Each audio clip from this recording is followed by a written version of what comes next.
What's up, guys? We're back. We're doing this new series, the Underdog Breakdown, Best Ball Breakdown, and we're gonna get into round two. My name's Peter Cardinelli. You could follow me at _fantasygold on Twitter. But yeah, dude, hope everybody enjoyed their weekend, and let's get right into this, man. So the first pick in round two is Nick Chubb, and I think Nick Chubb is a great pick here. Um, he was the RB4 points per game from weeks 1 through 12 before Watson came back from suspension. And in those 12 games, he had 12 TDs. Uh, he was first in breakaway run rate, fourth in juke rate, third in total TDs, and he only scored one TD those last 6 weeks. So I mean, if he continue that pace, we could be looking at Nick Chubb a lot differently this year. But he sneakily had a 8.9 yards per reception, and that was sixth. So if he could get like half of that Kareem Hunt share, he's gonna smash this year. And we're hoping that um, Deshaun Watson can take this offense farther than what Jacoby Brissett was able to do. So if this offense is even better, he could have a lot more touchdowns than last year. So being the RB4, which is pretty much where he was last year, and him hopefully being in a better situation with Deshaun Watson, hopefully he's knocked that rust off. So I think this is a great spot. I think basically this is like his floor, in my opinion. I mean, barring injury, I think he's going to be at least the RB4 next year. So I think this is an easy pick. I mean, obviously, we loved it when he was down here, but I still think he's priced appropriately. Um, yeah, I'm gonna I'm gonna have a lot of Nick Chubb. I'm definitely gonna even try to up my exposure. Um, I'm I think I'm only at like 8%, so I want to be a little overweight on Nick Chubb. Yeah, so that's first. Nick Chubb is a great pick.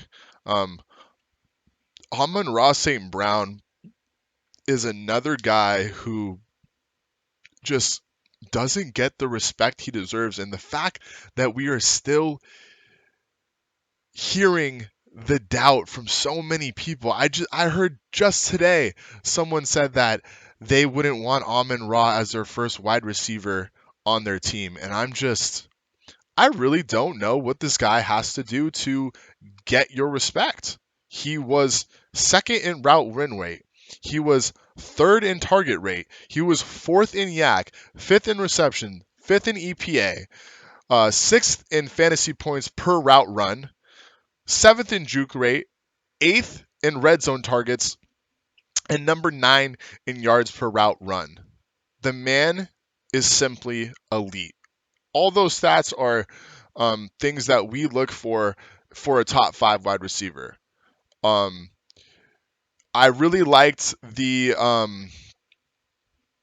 points per game calculator from, I think it was Dan Hendry. You could find him at Hendry on Twitter, but he created this fantasy calculator where you put in the snap share, and it tells you their points per game if they played that amount of snaps or more.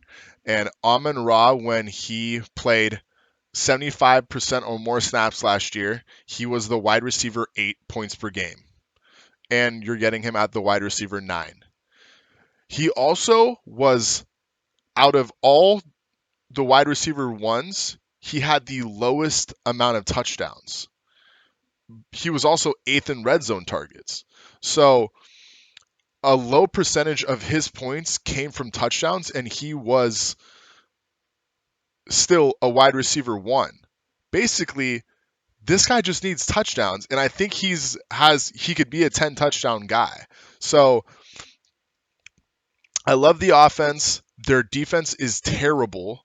They have a good O line. Um, Amon Ra, I'm like hearing how hard of a worker he is, and I just love people like that. Like the people who grind every day is like a thing that we might not factor into when we're drafting, but I do. If I know you're a hard worker, I'm going to draft you. I also draft people who have high IQ and who just understand the game. And I think that's why Amon Ra will maybe always be doubted because he's not a speed demon. He's not athletic. He's a slot wide receiver. He's not your typical X. He's not as like a DK Metcalf size, but the guy just simply wins. And we got to remember that the best wide receiver in the NFL, who we're going to talk about next, Devontae Adams, still the best wide receiver in the NFL, doesn't beat you with athleticism. He beats you with smarts. He beats you with route running. He beats you by simply getting open. And that is what Amon Ra does. And you could keep doubting this guy, and you're going to keep losing that bet. I promise you. Amon Ra, year 3, could break out even more. I think he could build off of last year as well. So, I mean, and just another guy, Cooper Kupp, same thing. Not very athletic. Doesn't beat you with athleticism. Just beats you by knowing the game, by getting open, by reading zones, by finding weaknesses in the defense, leverage. These guys just simply win. And these are some of the best wide receivers in the NFL. And I get a lot of them do it off athleticism and skill and all that stuff, but Amon Ra is highly skilled in his own way, and he doesn't need to run a 4.4, and he doesn't need to be 6'2", 6'4" to be a great wide receiver. He does it in his own way, and we got to respect that. Okay, so easy pick for me, top 5 upside. Yeah, love Amon Ra right there for sure. All right, next guy, Devontae Adams. I mean, yeah, what are we doing? Guy's been top 3 in target share over the last 5 years and top 5 in target rate over the last 5 years. Um, even if you think Jimmy Garoppolo is going to be worse than Derek Carr, do you think he's going to be wide receiver 10 worse? Like top 3, a top 3 wide receiver points per game over the last 3 years, or a top 3 wide receiver points per game 4 out of the last 5 years. So it's hard to imagine that he's going to drop all the way to wide receiver 10. I think worst comes to worst, he's wide receiver 7, maybe, and then he's still well worth that price right there. So I think a lot of people think that because Devontae Adams was first in air yards and second in deep targets, that Jimmy Garoppolo is not going to be able to replicate that, and he's not going to be like this deep air yards guy. We got to remember that Devontae Adams, this is the only year that he's ever won that way. The year before that, 10th in air yards, 15th in deep targets. The year before that, 18th in air yards, 23rd in deep targets. He wins in multiple ways. And don't also forget that this guy is the GOAT when it comes to the red zone. The best red zone target in the NFL by far, and it's not close. He is the best. So, I mean, the guy dropped a 30 bomb with Jarrett Stidham, okay? So, I think he's going to be fine. I don't think he's going to be I don't think he's going to be wide receiver 10 or worse. I think he's going to beat that mark by a significant amount. So, just don't make this complicated. Draft him. I think he's a QB proof wide receiver. I mean, we literally people try to play this game last year, and I had him as my wide receiver 3. I had him above Stephon Diggs when everybody was trying to push Diggs over Adams. So yeah, I mean, just draft him. It's an easy pick. Next, Jalen Waddle, who I like Jalen Waddle here. I'm not in love with him. He's one of those people where I think he's a fine price. I just like some other players just a little bit above him. So I'm probably going to be at weight, maybe slightly under. And not because I think he's going to fail. I think wide receiver 11 is a perfect price tag for him. I just like couple guys more than him. In his full games with Tua, he averaged 15.4 points per game, which would have been the wide receiver 7. So he's fine. He's just had the highest yards per reception in the league, which high efficiency is something that makes me nervous because that kind of efficiency is hard to sustain. I mean, let me just give you an example. The year before last, Deebo Samuel led the NFL in yards per reception. And he was like the wide receiver 2 or something like that, right? Well, he was, a top wide receiver. Fell off miserably the next year, right? So it can happen. It doesn't always happen. I mean, another example, Kenny Galladay was third in yards per yards per reception, fell off the year after. The only way that because if his efficiency dips, which is likely because one, I think defenses are also going to play Miami a little bit differently next year. And two, if his efficiency dips, he's going to need to overcome that with more volume. And being 32nd in target rate and 32nd in target share and 28th in target rate is not like a good sign that he's going to get a lot of targets. Tyreek Hill is still there. I think he's, like I said, I think he's a good draft pick. I mean, like I said, the games with Tua is a good sign. I think he could beat this price tag. I just specifically like guys like Chris Olave, and I even like Tony Pollard more than Jalen Waddle. I think he's cool for stacking because he kind of lines up with Lamar here. You could get the game stack. That's cool. And he also has the contingency if Tyreek Hill goes down, he could be a top 5 wide receiver. If Tyreek Hill was not there, Jalen Waddle would be a top 5 wide receiver. But Tyreek Hill is still so good. He is going into year 3, but yeah, the high efficiency does worry me a little bit. He's gonna need to make up for that in a lot of volume, and he did having 8 touchdowns with that low of a targets is pretty impressive too. So we'll see. Not a huge fan of Jalen Waddle here. Think he's going to be fine, like I said, just like other people more. So Saquon Barkley, this is going to maybe a shock to some people. I think I'm one of the few who probably think this, but Saquon Barkley is my biggest fade in round 2. And it's not even close. First off, Saquon Barkley was simply not a good RB last year. He was 34th in yards per touch. He was 35th in true yards per carry, 31st in juke rate, 22nd in yards created per touch, 21st in breakaway run rate, 153 in EPA, and 28th in yards per reception and 22nd in yards per route run. He just really wasn't good. He was a volume back. I'm basically going to say this right now. Saquon Barkley is the 2023 Najee Harris. I think I want to show a video just because I think this is one of the most overlooked videos in the offseason where he's talking about his contract, but he also mentions something that I think was completely overlooked, and I've been trying to mention it on Twitter. It hasn't gotten a lot of views, and people think are just overlooking this, but let's just listen to this video real quick.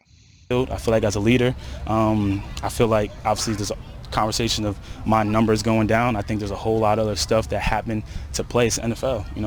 We were a one-dimensional team in the beginning of the season. We were running the ball. We have a great coach. We played Detroit Lions. They came in, bust that ass, stopped me. We had to switch it up, and we have a great coach with Days and with Cav, and we had a whole new game plan. We came out and found a way to get the job done and make it to the playoffs. But going to the running back market, when you talk about the So that switch that he's talking about was the Detroit game, which in the last, which was from that point on the last 7 weeks of the season. Before that, Saquon Barkley was averaging 22 rush attempts. After that game, from Detroit on, he averaged 14 rush attempts. If we include the playoffs, he had 9 rush attempts in both those games. 9. So he averaged from the Detroit all the way through playoffs, he had less than 13 touches a game. That's bad. Like, that is bad. He was the RB 14 points per game from that point on. And what I got from that video and what I've gotten from the Giants this whole offseason is that they know they can't be the team that they want to be. They can't take this team to the next level off the back of Saquon. They cannot be a one-dimensional team. They need to be more balanced. They need to have the passing game involved. And when you add Waller, Paris Campbell, and you draft Jalen Hyatt, that's telling me that they want to pass the ball more.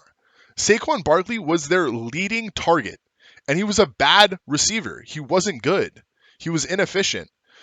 He was literally only getting targets because there was nobody else, and now they added people. So we have a potential that Saquon Barkley is going to be closer to those 13 rush attempts than he is to the 22 rush attempts that he was getting last year.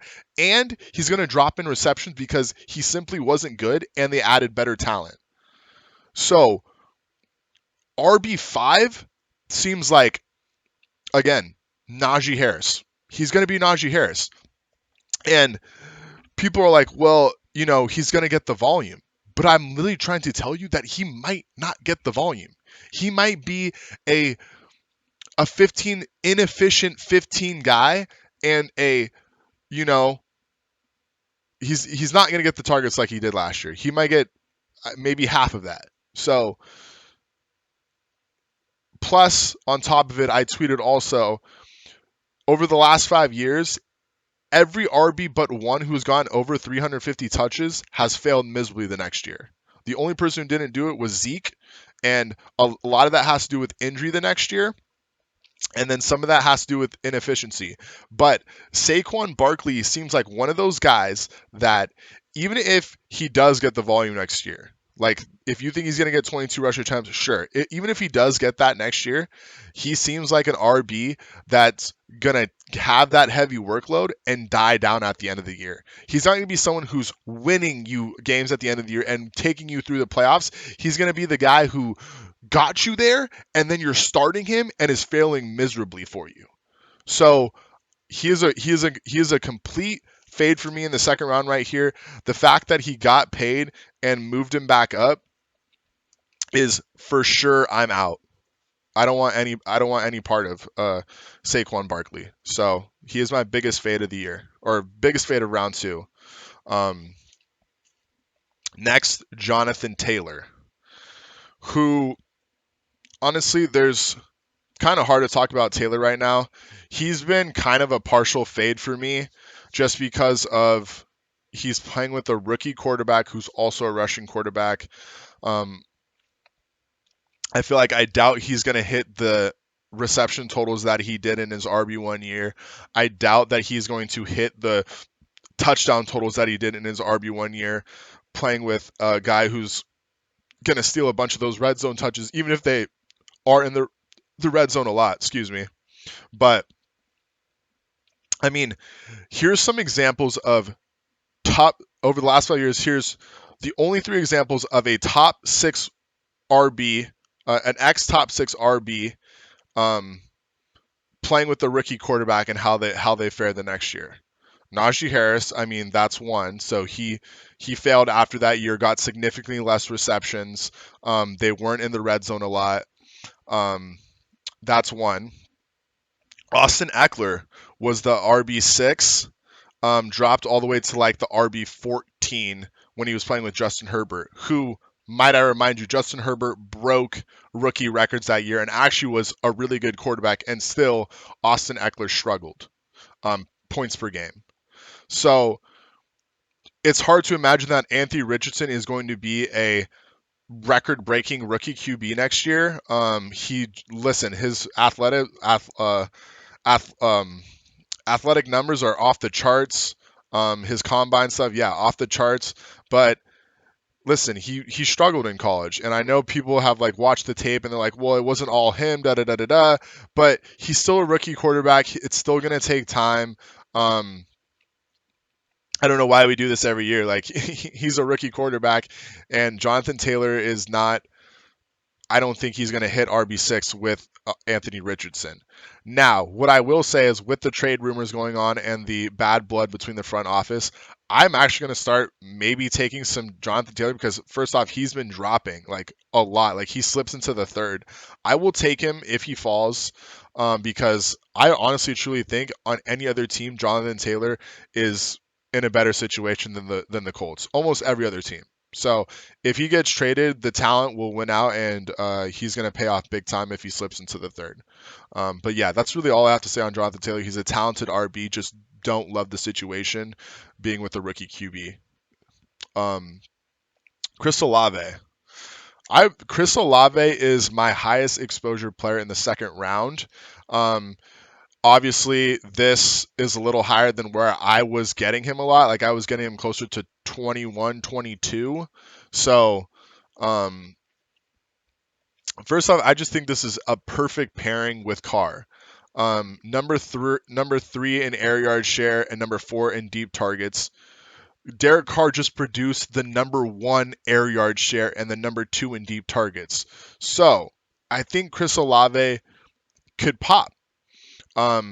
Great reception perception profile, 80 plus PFF grade. This is a really cool stat from Alex Caruso. If you don't follow him, check him out on Twitter. He's got a lot of cool stats that he posts. But Chris Olave and Christian Watson had a 2.25 yards per route run and at least a 25% target share in 2022. The other 5 rookies to do this all finished top 7 in points per game in year 2. Top 7.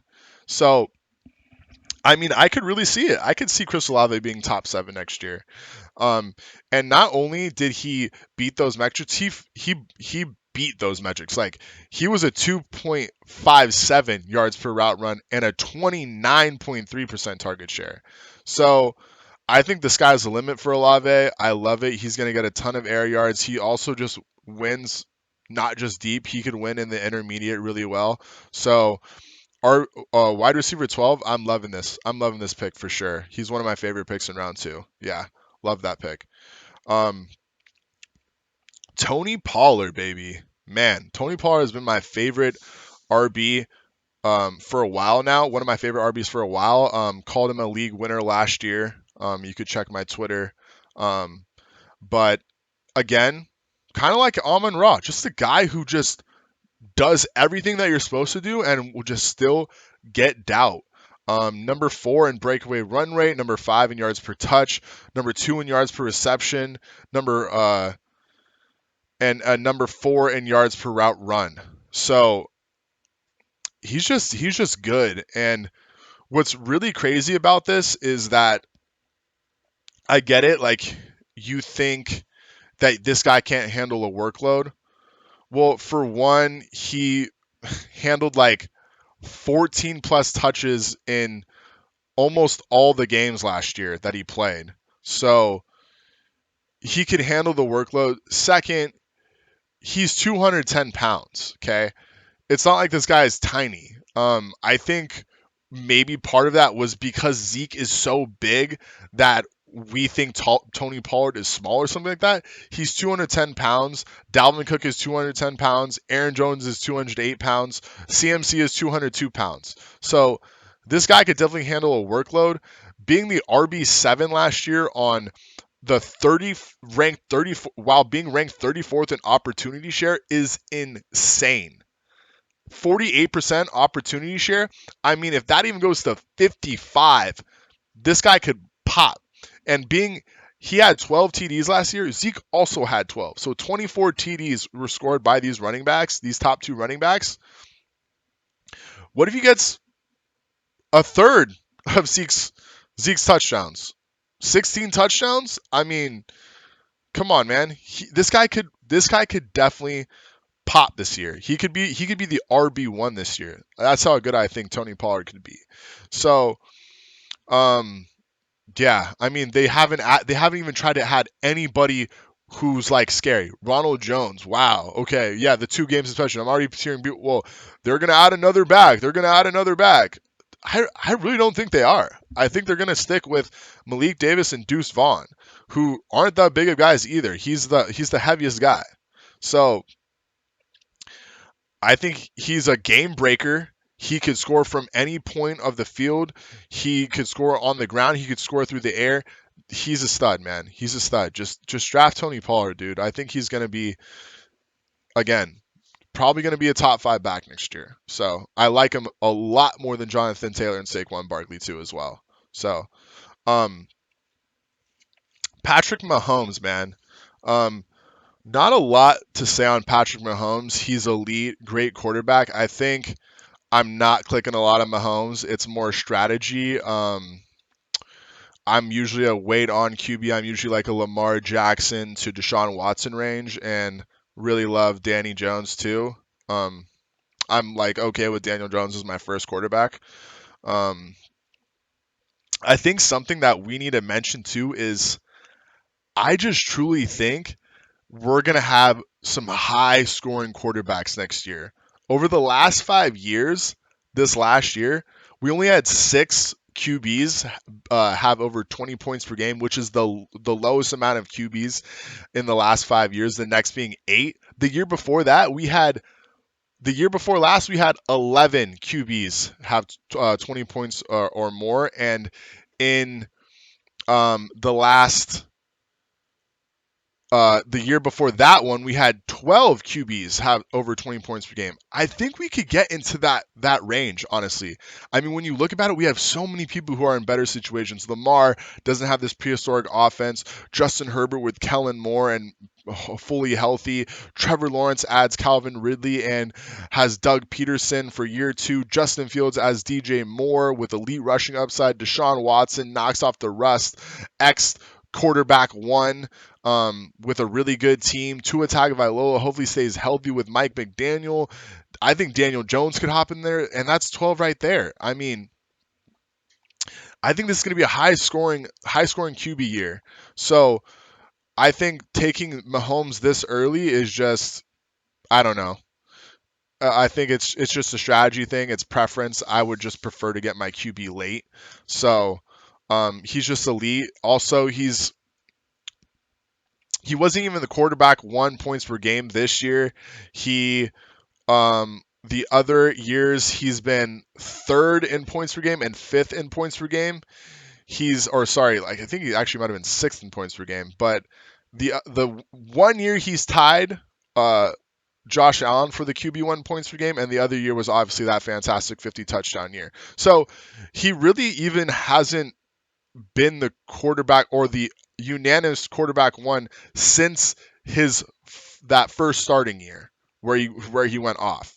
Every other year he's either been tied for the quarterback 1 or beaten by a couple spots or more. So I think he's just a little too high here.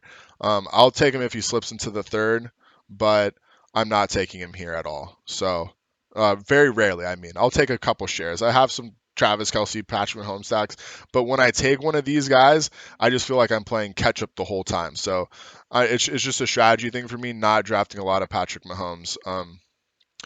Also do have like a Patrick Mahomes Jamar Chase stack just for the game stack on that week. But yeah. All right. Next is Devontae Smith. Yeah, I mean, we kind of mentioned it with A.J. Brown. He out-targeted A.J. Brown the second half of the season all the way through the playoffs. He has an elite reception perception profile, really good yak and stuff like that. Excuse me. The only thing is I'm not drafting a ton of Devontae Smith because right when I get here, like first off, when Chris Olave and Tony Pollard were down here, I was clicking them most of the time. So it was I liked other players better than him. But the this is where I start thinking about Andrews and Ridley here. Like I was thinking about them all offseason right here. So again, was drafting a lot of Tony Pollard, Olave here, and then once I got into here, even if Dante Swift was there, I was drafting Mark and Calvin Ridley a lot, and I'm still doing that. So obviously has that contingency if AJ Brown misses, he could be a stud. So I'm not fading him. I still have like 6% or something like that, 7% Devonte Smith. I think he's gonna beat the has a good chance of beating the wide receiver 13. I think he has a good chance of being he could be the wide receiver one on the Eagles. So he's not a bad pick. I just like other players more than him that I'd rather reach on. But I'm still gonna have plenty of Devonte Smith, but just not gonna be overweight on him. So I think he's a fine pick. Derrick Henry, man, this guy's tough. He's another RB who had over 350 touches, and like I mentioned, they all fail the next year. But he is Derrick Henry, right? So he's a freak of nature. He's 247 pounds of pure muscle. If anybody could defy the odds, if anybody could defy the data, it's Derrick Henry, man. Um, his efficiency isn't good. Like he kind of had honestly kind of similarish numbers to Saquon. The only difference between him and Saquon is I'm not worried about his volume. So I think he's still going to get the volume next year. If he holds up, he'll probably be like close to a top 5 RB. I think this is actually I think the offense looks better. If Tannehill can stay healthy, this offense has always looked good.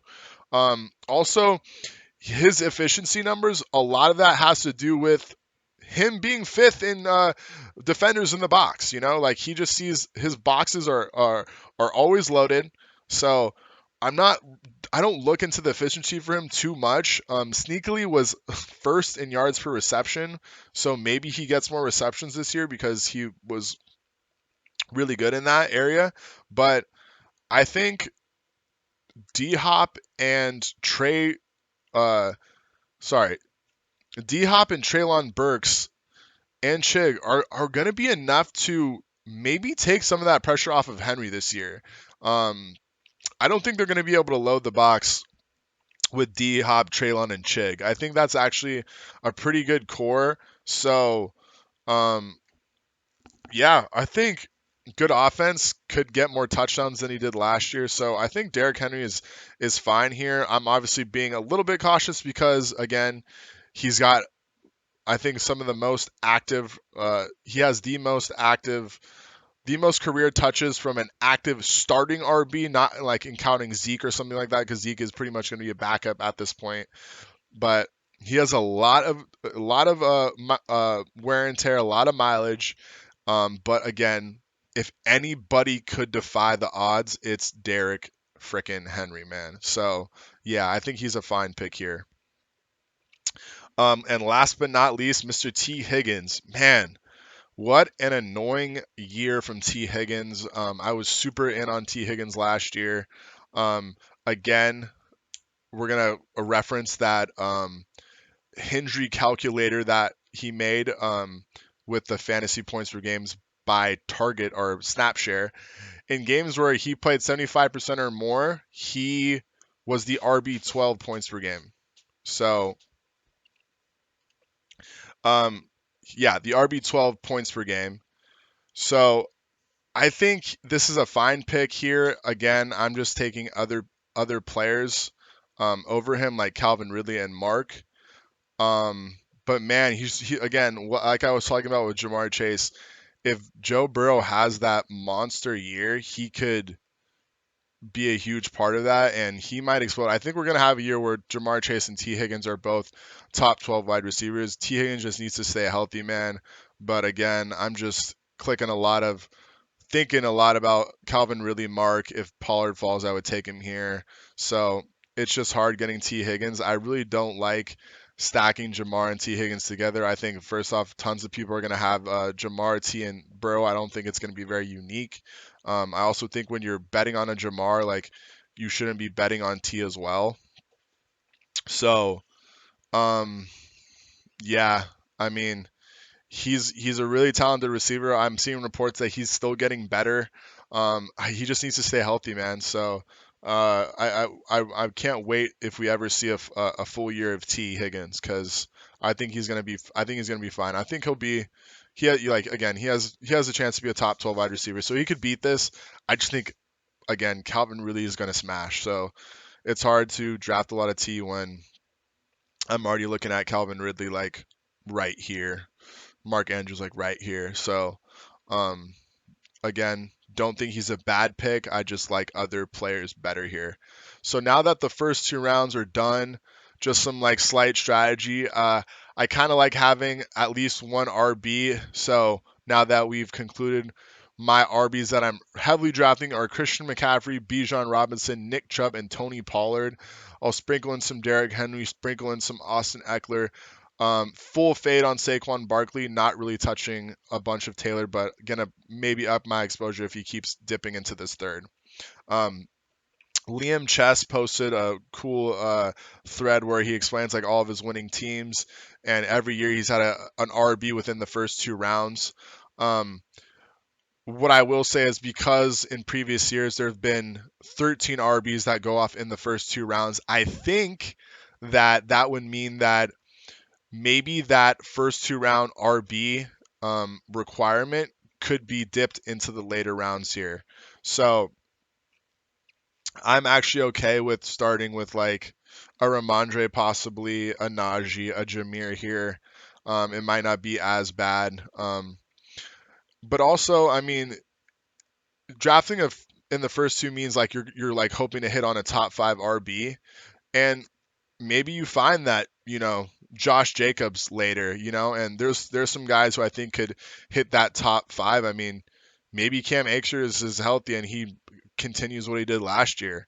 Um, you know, Aaron Jones is still good and elite. I like Miles Sanders here, but no, it's hard to find a guy who you think is going to be top five later. But again, I yeah, I think I'm really staying away from Travis Kelce Mahomes just because it starts off like you're playing catch up the whole time. So more than likely, two wide receivers or a wide receiver and RB is where I like to start. Um, again, my fades in round one are AJ Brown. If you don't know why, if you haven't watched the first video, go check that one out. And yeah, pretty much every wide receiver I'm drafting except AJ Brown is probably my least drafted wide receiver in the first two rounds. I even have like I said like 7 or 6 CD Lamb. So um, everybody else is pretty much fair game. But yeah, that's the end of round two. Hope you guys like it. Give it a like and subscribe if you can, if you did enjoy it. And yeah, we'll see you for round three on the next video. Peace out, guys.